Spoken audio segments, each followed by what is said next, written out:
사랑하는 여러분, 우리는 이 말씀 성경을 연구해 보면 분명한 한 가지는 하나님의 그 세계는 이 빛만 있지 않다. 이 빛만 있지 않다는 사실을 알게 됩니다.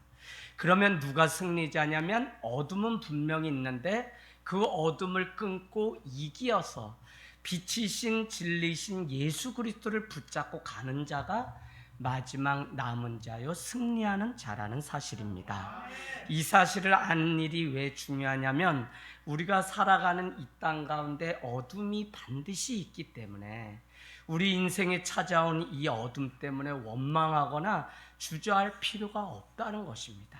이 사실을 알기 때문에 어둠을 이기고 빛이신 주님으로 인해서 승리자의 걸음을 걸어가는 그것이 우리 가운데 필요하다는 것이죠.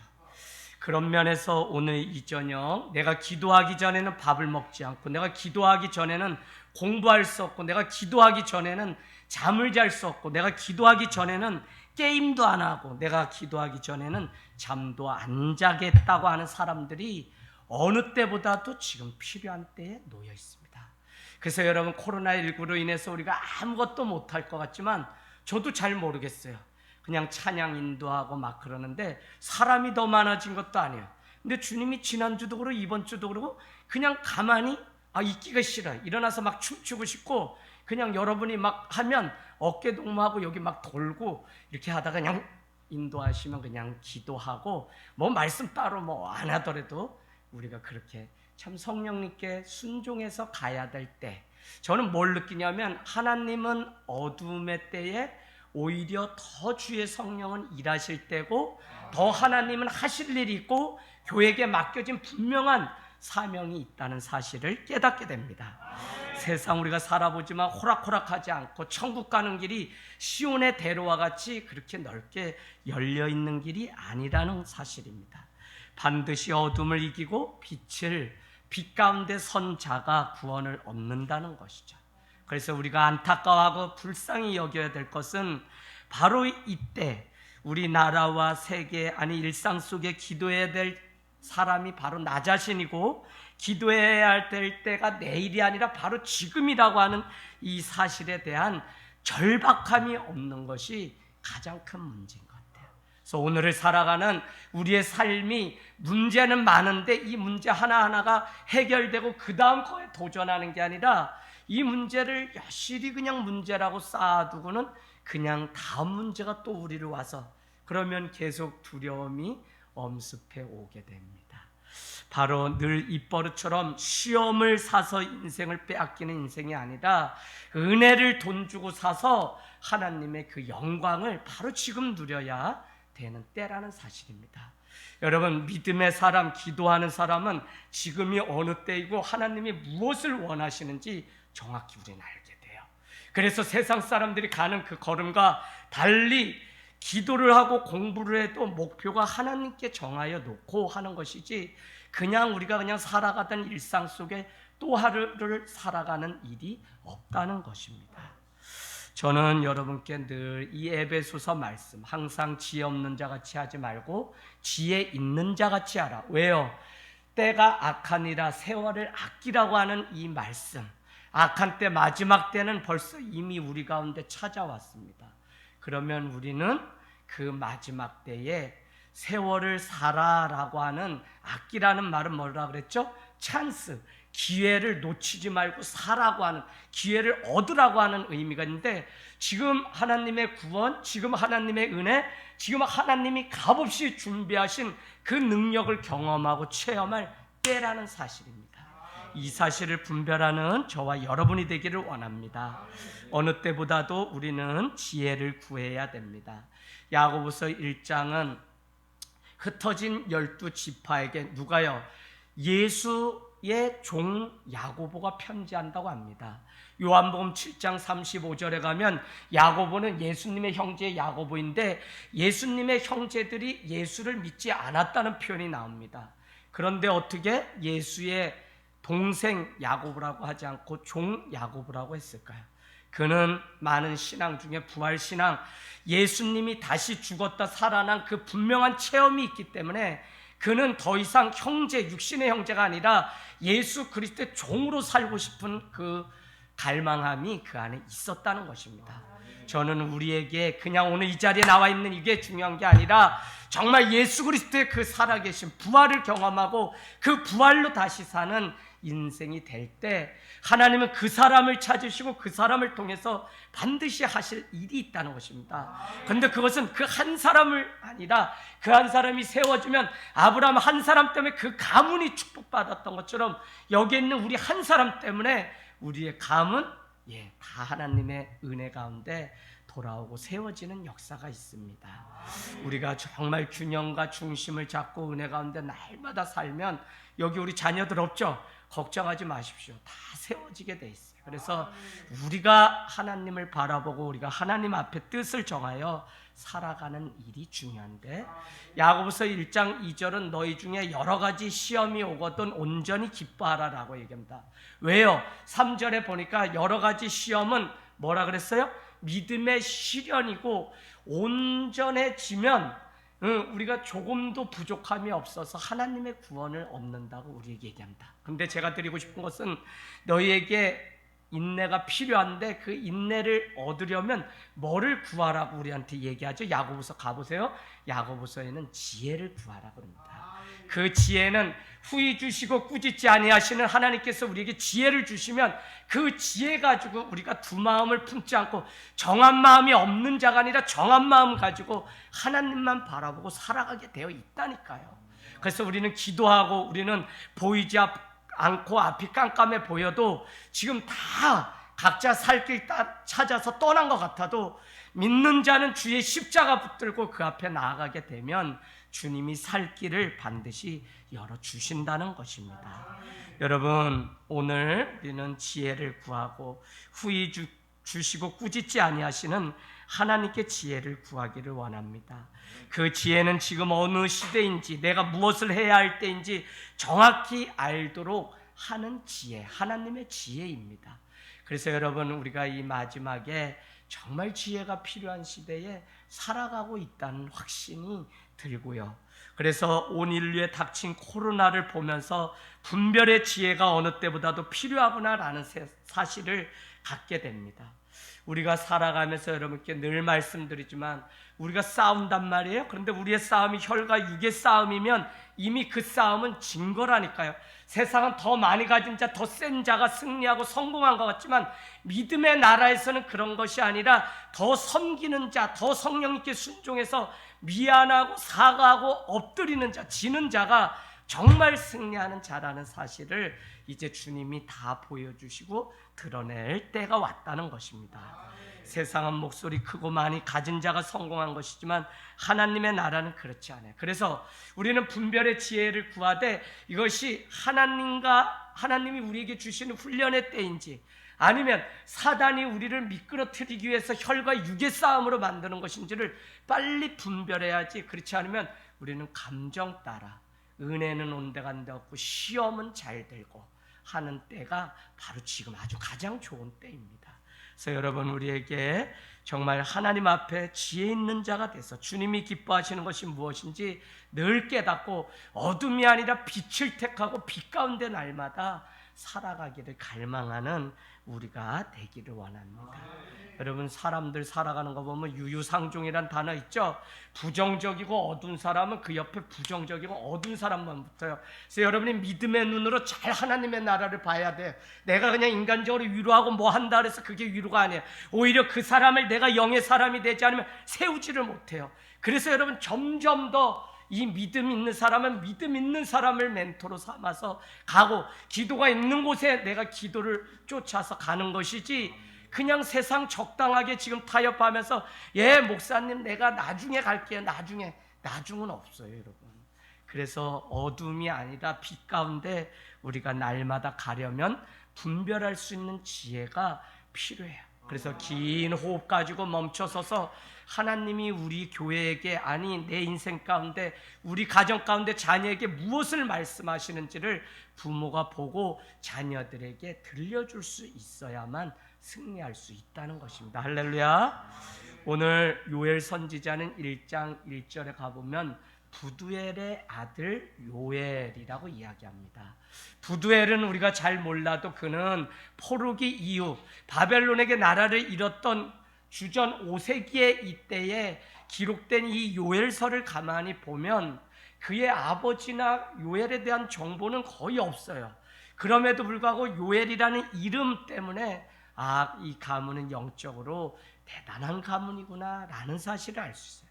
요엘의 이름의 뜻은 야훼는 하나님이시다라고 하는 뜻을 가지고 있습니다.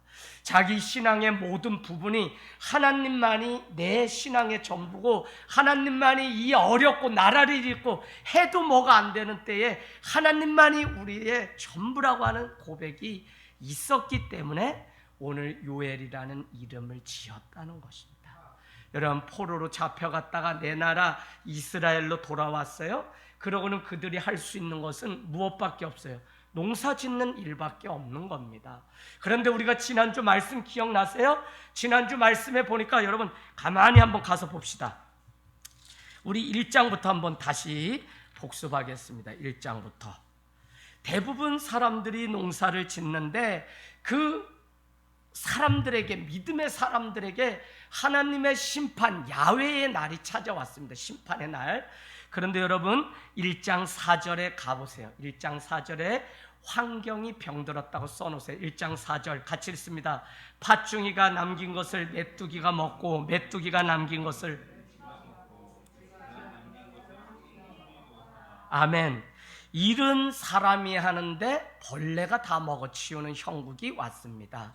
그래서 여러분 무슨 부흥이 일어나야 되냐면 이 환경에 이 부흥이 일어나야 되는데 지금 완전히 땅이 다 병들어서 언제 7, 10가지 재앙이 내리던 그냥 애굽에서 바로 앞에 보여주던 그때와 같이 이 벌레들에 의해서 특별히 메뚜기 떼가 나타나서 이와 같이 다 먹어버리는, 농사를 짓는데 열매를 거두지 못하고 다 먹어버리면 무슨 소용이 있어요? 이건 저주입니다. 두 번째 우리 한번 볼까요? 9절에 사람의 영혼이 병들었다고 해놓으세요. 영혼이 병들었습니다. 영혼이 9절 같이 읽겠습니다. 시작.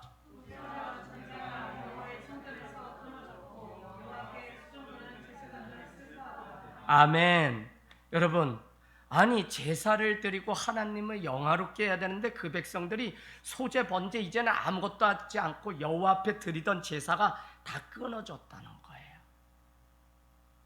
여러분, 이 말씀은 오늘 우리 시대에 우리에게 하는 것이지 주전 5세기 때에 이런 일이 있었다고 하는 과거의 사건이 아닙니다. 귀 있는 자는 들으십시오. 아멘. 예배가 다 끊어졌다고요. 더 이상 드리려고 해도 드리지도 않고 드릴 이유도 없고 완전히 영혼이 병든 때예요.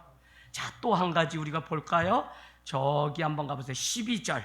이번에는 마음이 병들었어요. 마음이 병들었어요. 여러분 이렇지 않은지 잘 보십시오. 읽겠습니다. 시작.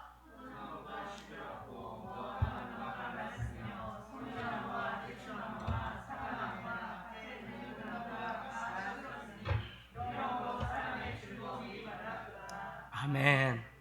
아니 사람이 뭘 하면, 아니 밥을 먹고 사람을 만나도 그 안에 기쁨이 있고 웃음이 있어야 되는데 오늘 뭐라고 얘기하냐면 포도나무 시들고 무화과나무 시들고 석류나무 밭에 있는 모든 게 다 시들었기 때문에 사람들에게 나타난 징조는 무엇이냐면 즐거운 기쁨이 다 말랐다는 거예요.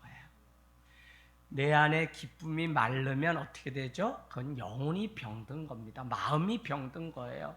그래서 사도 바울은 에베소서나 빌립보서를 향해 너희가 고난 가운데도 내가 다시 말하고 또 다시 말하니 기뻐하라고 말씀했다니까. 할렐루야. 아니 잘 못 먹어도 돼요. 먹고 사는 거 없어도 돼요. 빚이 있어도 돼요. 뭐가 해도 돼요.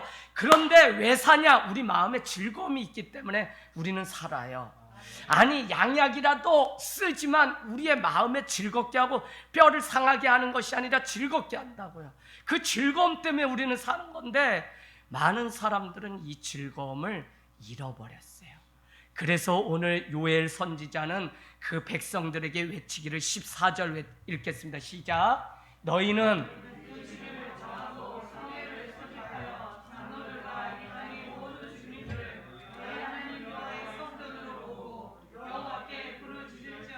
아멘. 제가 이 요엘서를 읽으면 읽을수록 저를 하나님이 막 도전 주시고 회개시키고 하는 것이 무엇이냐면, 지금이야말로, 우리 때도 지금이야말로 금식일을 정하고 성회를 소집해서 여호와께 부르짖어야 돼. 이게 뭐예요? 여러분 옆에다 부흥회라고 써놓으시면 돼요. 부흥회가 필요합니다. 우리가 마음의 이 심령 부흥회가 회복되지 않으면 무엇을 먹어도 무엇을 해도 기쁨이나 비전이 우리 가운데 없다니까요. 근데 힘들어도 어려워도 우리가 왜 하나님 앞에 모여서 예배하냐면 은혜가 있고 우리 안에 기쁨이 있기 때문에 이 일을 하는 거예요.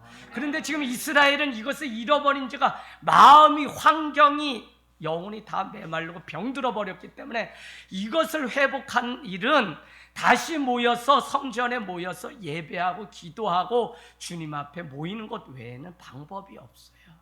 여러분, 이 원리를 모르면 문제를 끌어안고도 하나님 앞에 나와서 오히려 하나님의 이름을 부르짖어야 될 때에 이 세대는 잠이 들어서 점점 더 숨고 아무것도 안 하고 시험에 들어서 자기의 영혼을 세상에 그대로 팔아먹는 이 안타까운 시대, 주님이 곧 오셔서 믿는 자가 누구인지 다 보신다고 말씀을 수도 없이 들었는데도 이 땅의 교회와 이 땅의 성도가, 목회자들이 다 잠들어가지고 다 안 하면 누가 뭘 할 거예요? 저는 이걸 알게 된 뒤로 아니다.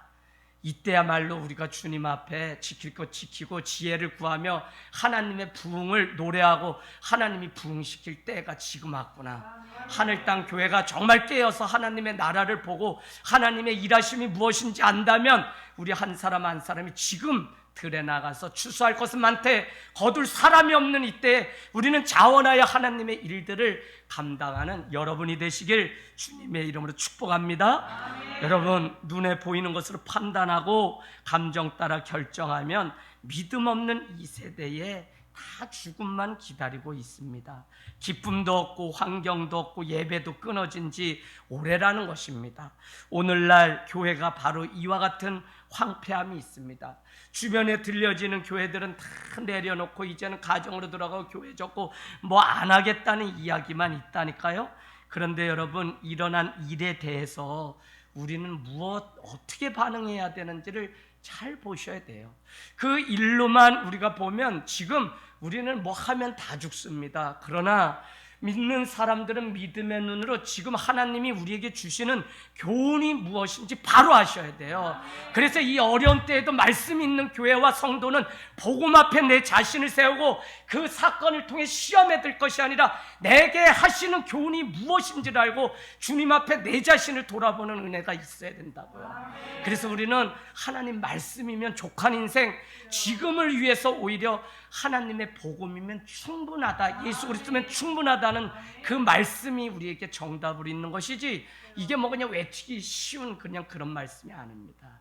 여러분, 우리에게 오늘 주님은 축복을 준비하시고 믿는 자들을 세우기를 원하십니다. 반드시 구약은 다 구원 얻는 것이 아니라 오늘 말씀 32절과 같이 남은 자를 두리니 그 남은 자를 구원하겠다는 겁니다. 렘넌트. 여러분, 구약은 보세요. 하나님이 천지를 창조하시고 그 다음에 이스라엘을 구원하시고 아브라함으로 내려가서 다윗의 유다 지파만 구원 얻는다 그러고 유다 지파에서 바벨론 포로로 갔다 오고는 누구만 이제 구원 얻는다 그러면 남은 자만. 그래서 구약의 이 구원과는 점점 좁아져요. 엄청 어려워요. 근데 예수 그리스도께서 오심으로 인해서 신약은 예수님 12제자 120명 3,000명 5,000명, 요한복음 3장 16절은 누구든지 예수 그리스도, 그 독생자 예수 그리스도를 믿으면 멸망치 않고 다 구원을 얻는 놀라운 것으로, 누가요? 예수 그리스도가 십자가에 달려 돌아가심으로 구원을 얻을 기회를 만들어 놓았는데도 세상은 점점 더 이 구원의 길에서 떠나서 점점 더 좁은 길로 사람들이 가게 되어 있다고요. 그렇기 때문에 우리가 정말 이 구원을 얻는다는 이것이 얼마나 하나님의 영광인지 우리는 아셔야 됩니다. 지금 이 순간 여러분의 중심을 보시는 하나님이죠. 과거 우리가 어땠다가 아니라 옛날 그 간증이 중요한 것이 아니라 지금 이 어려운 때 하나님 앞에 중심을 드리는 성도, 우리 역시 어려울 때 사람을 만나보고 교제해도 진짜인지 아닌지, 같이 갈 친구인지 아닌지 다 우리가 알 수 있는 것처럼 어려움이라고 하는 것은 진짜인지 아닌지를 구분하는 하나님의 방식. 욥이 그랬습니다. 요엘이 그랬습니다. 아브라함이 그랬습니다. 다 뭐예요? 다 믿음의 시련, 시험이 있었다고요. 너가 100세에 얻은 아들을 하나님 나 자신보다 더 귀하게 여기는지 시험해 보시려고 아브라함에게 그 아들도 바치라고 했던 것입니다. 그러나 창세기 22장 5절에 보면 일평생 그는 떠날 때마다 가는 곳마다 여호와 앞에 제단을 쌓던 아브라함의 인생은 마물의 상술의 헤브론 수풀에 제단을 쌓고 예배하던 게 그의 삶이었기 때문에 창세기 22장 5절은 사환에게 이렇게 얘기하죠. 나는 저기 모리아 산에 가서 예배하고 올 테니 너희는 여기서 기다리라. 아브라함의 믿음이 왜 믿음의 조상이냐면 그는 그 많은 시험 가운데도 시험을 위한 시험이 아니라 하나님이 내게 믿음이 있는지 없는지, 내가 예배할 것인지 아닌지를 보시려고 우리에게 이와 같은 테스트를 하고 있다는 사실을 아브라함은 알고 있었다고요. 욥이 무너지지 않았습니다. 처자식 다 가져갔습니다. 그러나 주신 이가 하나님이시니 걷어가시는 이도 하나님이라고 오히려 욥은 얘기합니다. 그러나 그 친구들은 계속 무슨 잘못이 있기 때문에 너가 한 일이 옳으냐 그르냐 옳고 그름으로 시시비비 가리면서 욥을 시험합니다. 그러나 하나님은 옳고 그름에 관심 없고 오히려 그 일을 통해서 하나님이 하시려고 하신 뜻이 무엇인지를 드러내려고 해요. 우리 사람들도 성도들도 계속 시험에 왜 드냐, 누가 한 것이 옳으냐 그르냐 그것으로 자꾸 자기 눈으로 판단하려고 하기 때문에 시험에 오는 것이지, 그 일을 통해 하나님이 내게 무엇을 말씀하시려고, 아니 우리 시대에 이 코로나가 무엇을 우리에게 말씀하시는지 우리가 바로 볼 수 있는 눈이 있으면 지금 내가 무엇을 해야 될 때인지 우리는 갈 길을 가면 된다고요. 할렐루야. 사랑하는 여러분, 오늘 이스라엘 백성들은 시험에 들었나요? 그렇지 않습니다. 하나님이 책임져 주시지 않는다고 시험 들었나요? 그렇지 않아요. 오히려 하나님이 없는 것처럼 그냥 자기 마음대로 자기 소견대로 살았습니다. 그러니까 뭐 시험 드는 건 이미 떠난 지 오래고 하얀 믿음 없는 세대로 살아가고 있습니다. 그런데 여러분, 오늘 요엘서는 심판의 내용에 이어서 마지막은 희망의 말씀으로 끝을 냅니다. 그것은 유독 한 가지, 이제라도 울며 애통하며 마음에 금식하며 옷을 찢지 말고 마음을 찢고 주님 앞에 나와 회개를 하면 주님이 살 길을 열어주신다는 것입니다. 여러분, 마음에 감동되시면 하루에 한 끼라도 아니면 일주일에 몇 끼라도 곡기를 끊고 주님 앞에 회개하고, 우리에게 살 길을 유일하게 내놓은 것이 무엇이냐면 회개라는 것입니다. 우리가 십자가를 만나고 예수를 만나서 구원을 얻는데 그 안에 무엇이 있어야 되냐면 반드시 회개가 있어야 돼요. 왜요? 하나님이 나 같은 형편없는 자도 사랑하실 정도로 나는 형편없는 죄인인데 그 사랑이 얼마나 대단한지 알기 때문에 우리가 회개하면 주님이 우리에게 살 길을 내시겠다는 것입니다. 그래서 오늘 1장입니까? 2장이죠. 12절, 14절 우리 같이 쭉 한번 읽어볼까요? 12절, 2장 12절에서 14절 시작. 여호와의 말씀에는 너희는 이제라도 금식하고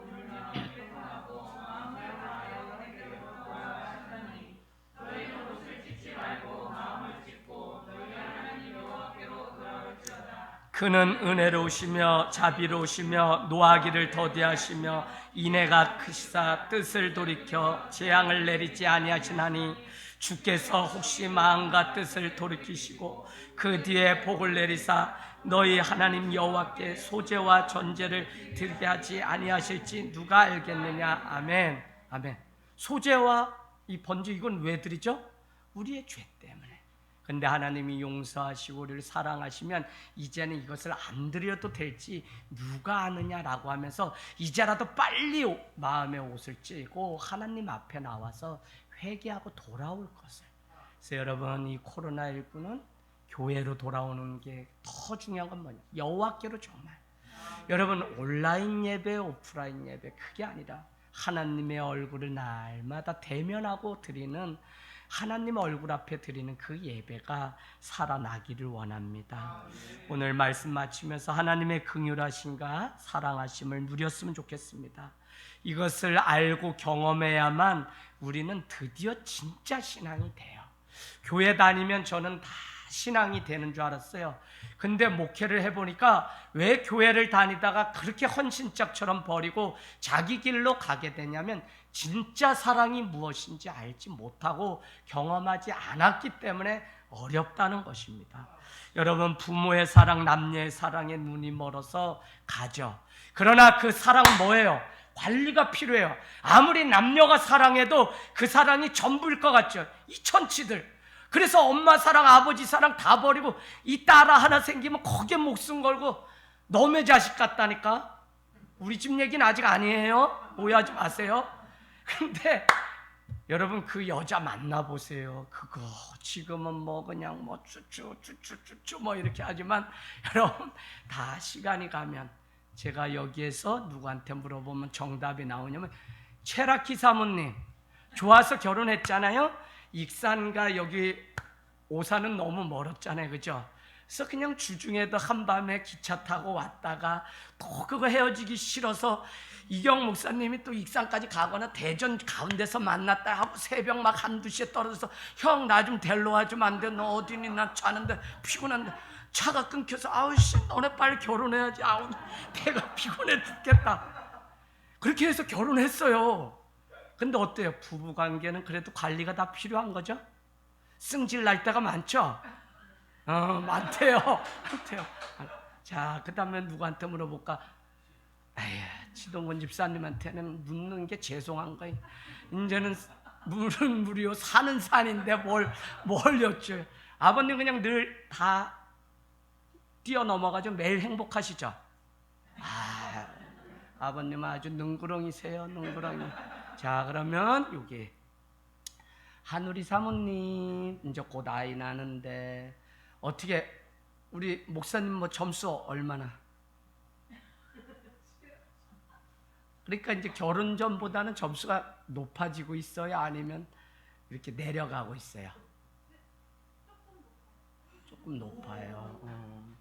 오늘 둘이 아니 그게 아니라 이제 이거 빨리 마치고 빨리 맞춰달라는 걸 가다가 치킨 사 먹고 이렇게 좀 데이트하고 가려고. 어려워요. 근데 진짜 사랑, 하나님의 사랑을 만나면 그 사랑은 값없이 자기 아들을 내어주시면서도 내가 너를 사랑한다고 우리에게 프로포즈하는 이 말씀을 주면 이게 사랑인 줄 알고 이걸 먹어야 되는데 이게 못 믿겠다는 거예요. 그래서 어떻게 했다고요? 그 아들 예수 그리스도를 눈으로 볼 수 있게 주셨던 그게 사랑의 증거예요. 근데 그 두 번째도 사람들이 아우 저도 사람인데 뭐 죄인인데 하고 다 매달아 버렸어요. 그랬더니 주님은 뭐예요? 아니다. 이 십자가의 사랑을 우리에게, 그래서 누구든지 십자가를 붙잡아야 승리하고 십자가의 의미가 무엇인지 아는 자가 승리할 수 있다는 것입니다. 여러분, 오늘 저기 말씀 한번 보세요. 지난주에 우리가 쭉 보았던 말씀 보니까 회복시켜 주시죠? 어디요? 1장 18절 극진히 사랑하시고 그의 백성을 북상히 여겨준다. 여러분 다 표시하라 그랬어요.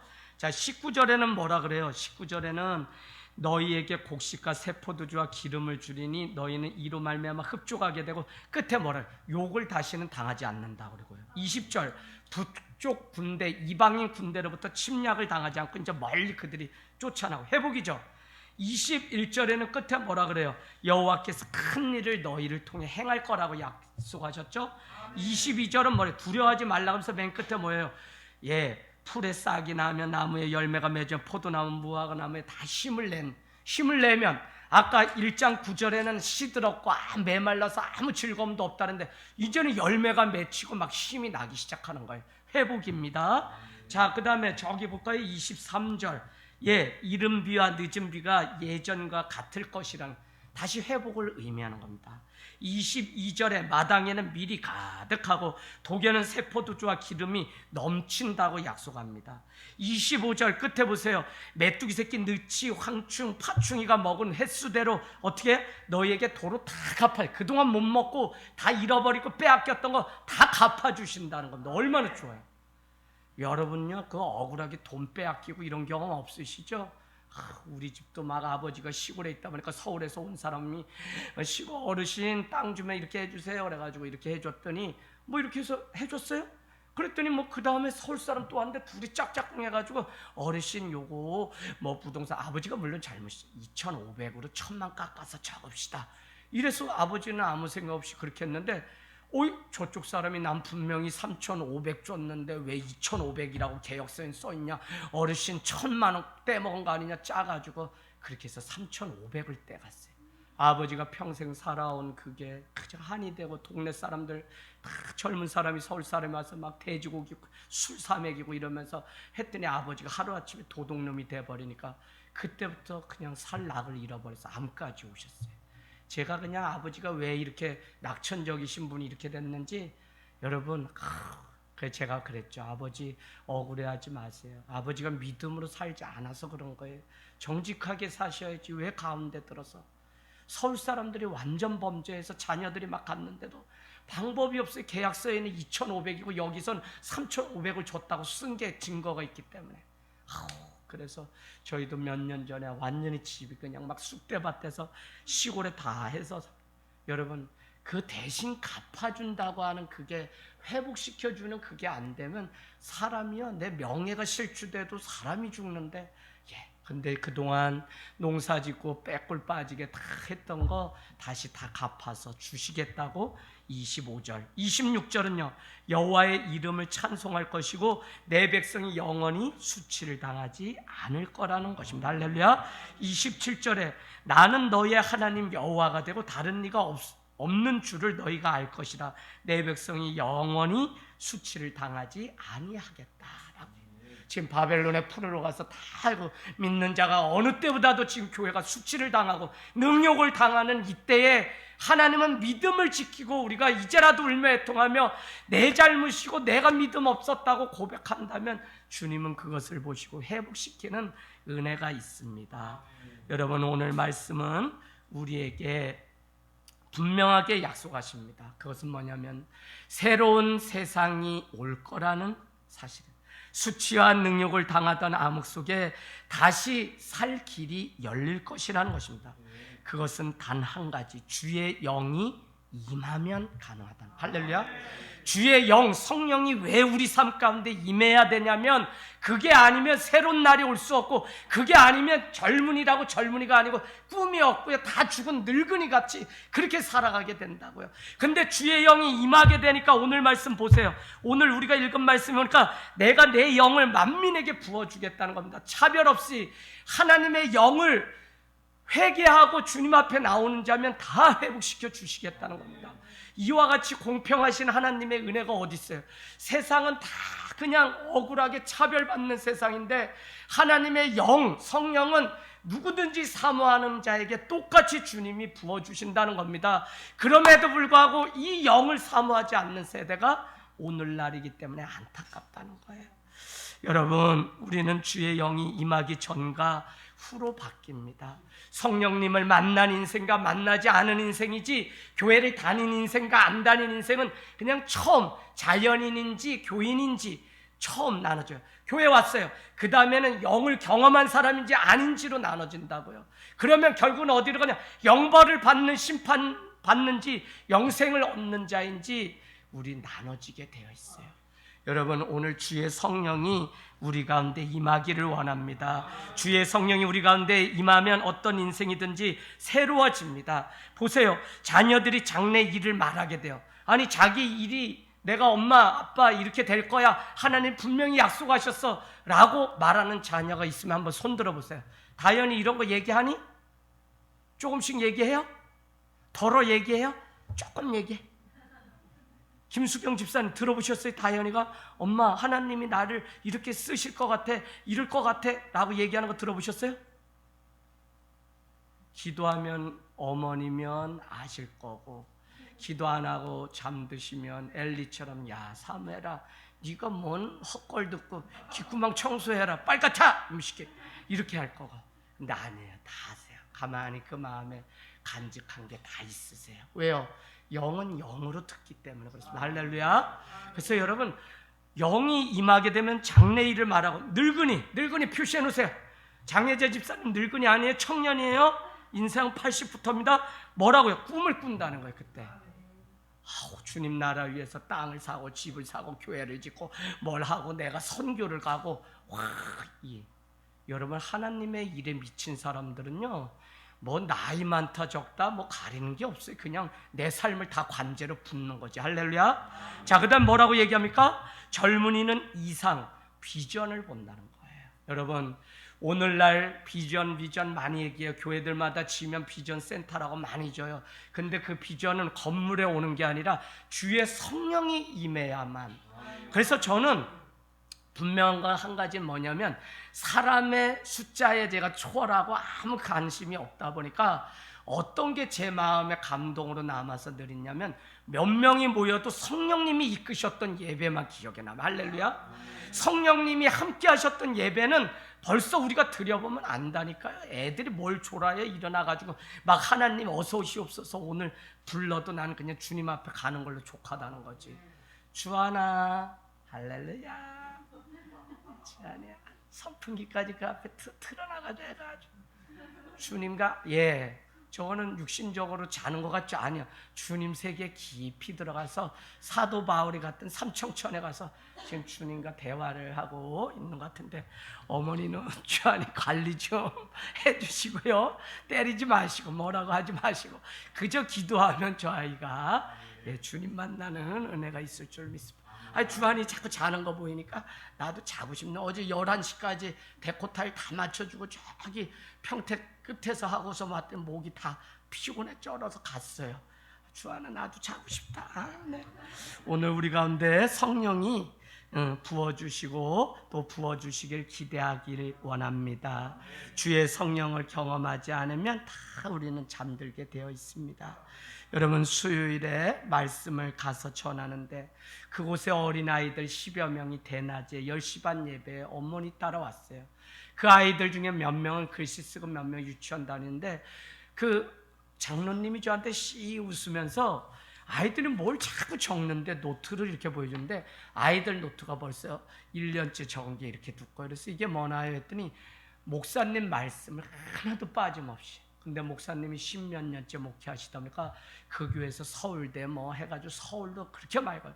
그래서 제가 이거 뭐나요 했더니 아이들이 말씀도 받아 적고 그래서 집중하는 훈련도 되지만 이 아이들이 이거를 듣다가 어디서 끊고 어떻게 연결해야 되는지 생각하면서 말씀을 들으면서 그러다 보니까 아이들이 논술 시험으로 대부분 대학을 가는데 목사님이 이걸 신앙 훈련인 동시에 논술 훈련이라고 해가지고 다 쓰라고 했대요. 그래서 아주 빼꼼한데 다른 어른들보다도 2시간 했더니 한 장 반을 애가 글씨도 깨알같이. 그래서 걔 몇 학년이 3학년 했는데 그렇게 많이 써놨어. 그래서 내가 이렇게 많이 얘기했나 할 정도로 애가 얼마나 막 빨간 줄로 금 긋고 찍하고 은혜 구원받는다 막 이렇게 써놓고 그래서 기도해주고 싶어요. 나중에 오기 전에 마지막 날 8월에 기도해주고 싶더라니까요. 그래서 여러분 저는 몸이 자라는데 나이는 먹는데 어린아이의 자리에 머물러서 영적으로 더 이상 하나님의 나라를 보지 못하면 그것처럼 그렇게 불쌍한 사람이 없어요. 이건 뭐 혼내고 꾸짖고 때리고 뭐 해도 안 돼요. 귓구멍이 열리고 뭐가 열려서 주의 성령이 그 가운데 임해야지만 되는데 하나님의 나라를 아는 것 같지만 주의 성령이 일하시는데 순종하고 우리가 어떻게 반응해야 되는지 모르기 때문에 많은 사람들은 많은 교회는 지금도 모였다 하는 이름은 있는데 성령이 없는 예배 가운데 그냥 왔다 가는 예배.